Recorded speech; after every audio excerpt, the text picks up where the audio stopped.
I like this picture of me here. Here I am in my t-shirt, suspenders holding my pants up. I really prefer a belt, but I do not prefer wearing my pants down around my butt. The old man look, you know, where pants is almost dragging down around below your butt. They call it the in style. Well, unfortunately, I hate to shock the people who wear that style.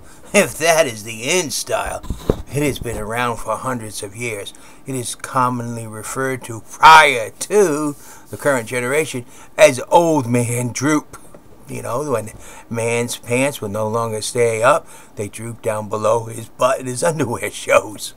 That's the way old people or people of excessive weight wear their clothes, because when you get older, you get this belly, you no longer have this waist, and your belt can't hold your pants up. But that ain't what this video is about. This is a wow shocker video. I've been thinking for a long time, what kind of special qualifications does an individual need to become president? The reason I'm doing this video in my t-shirt and suspenders, etc., etc., is to really help explain it. A decent, educated individual that has had an experiential career of leadership, whether it be through the military or the private sector, believe it or not, can perform the job inside this country as the president. The secret to their success is that they understand what the role of the president is and the team they build to assist them at doing the role. A leader in this country is not a dictator. It's an individual who provides direction. The team is a group that gathers the information that's needed so that the direction they select is of the desirement of the people. In actuality, most average, well-educated Americans can perform the job of president, believe it or not, because they're taught to be a leader. Americans are taught to actually be a leader. You have those who fail out, and you know them. Those who can't handle the military because they can't handle the discipline required to be a leader. Those who are at the same job for 100 million years of just working. But most Americans don't accept that. Most Americans push themselves beyond, and they become leaders among the groups that they are in. Those are the people, the very people who can perform the job as President of the United States. It's not a special skill that is reserved for congressmen and governors. They just choose a political career.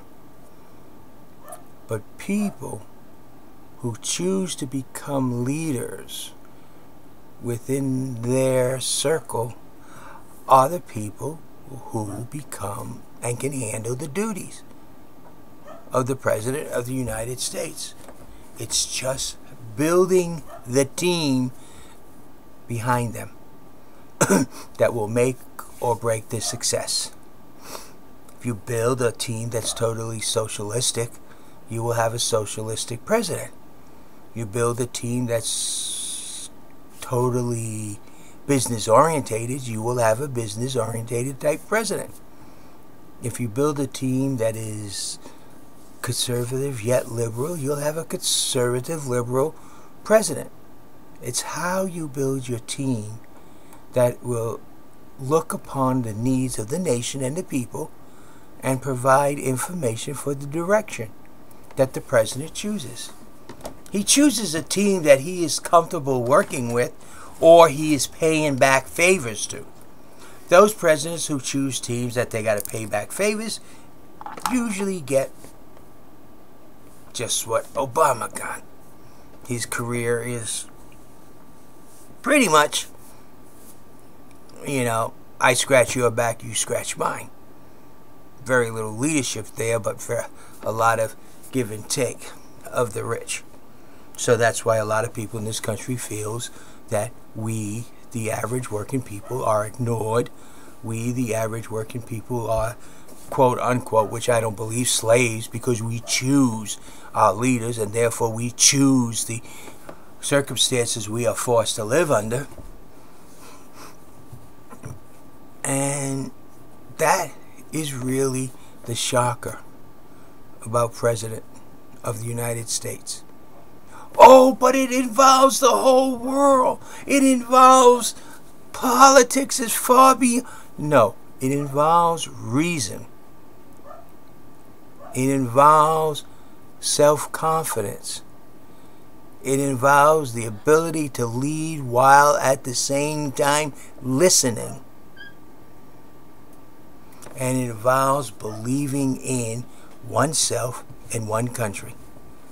Now, Obama believes in himself very strongly, but he does not believe very strongly within the country. That is why he goes around apologizing for everything. Like he personally did it all wrong. I always say, a person never has to say, "I'm sorry," to me. Do you know why? Because I'm sorry is just a bunch of words that somebody says. You know how you know somebody's sorry? They never do that item which they were apologizing about again. Then they're sorry. But if they say, oh, like most, "I'm sorry, I did," and then they turn around and do it again, no. Apologies are wasted words, because most of them have absolutely no meaning. Just like Obama going around the world apologizing for something he didn't do that really has no meaning. Makes the rest of the world feel nice. Oh, he apologized. An American president apologized to us. Wow. But it actually has absolutely zero meaning. He was apologizing for something he didn't do and something that he, one way or the other, may cause to do himself. Which we see he does. So, I mean, you could say what you want about his apologies to the world. His action in Libya proved that there was no meaning to it. Because didn't he go right in there with military, started attacking the Libyan troops, which was a Libyan government, and taking it out, and then assisted the rest of NATO? But did he not apologize for the actions like that the United States have done in the past? Oh, yes. But, as you can see, his words had no meaning, because he turned around and did it again. That's why saying "I'm sorry" means nothing. You look at the person's action. Now, leadership is what we're talking about. And all true, strong leaders know what I'm talking about. Any man who could do the job of President of the United States knows exactly what I'm talking about. And the thing they don't like is, and Mitt Romney, if he becomes president, will have to adjust to that.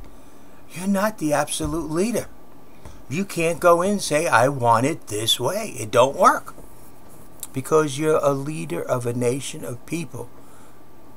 And the people have the voice. So therefore, you must have to listen to them. A lot stronger than anything else you ever listened to. And you never turn around and say to the people, "Well, you're going to get it whether you like it or not. But later on, you will like it." Because even if they like it, they're not going to like it. And that's what's going on right now with quote-unquote Obamacare. There is a lot of good to it, but also there's a lot of bad. And you don't go around telling people they have to get something just to make it easier on the government. The government can say there's a limit to what the government will provide. Or the government could say, as it is right now, health care is a human right, and the United States government will continue supporting that right. Because before they can give 1 cent overseas to any country, no matter how poor or rich, they have to ensure every single American has that right of health care. But they can't force every American to buy it. See? That's the dilemma of being a leader. There's a way to get them to have health care and have them want to get it.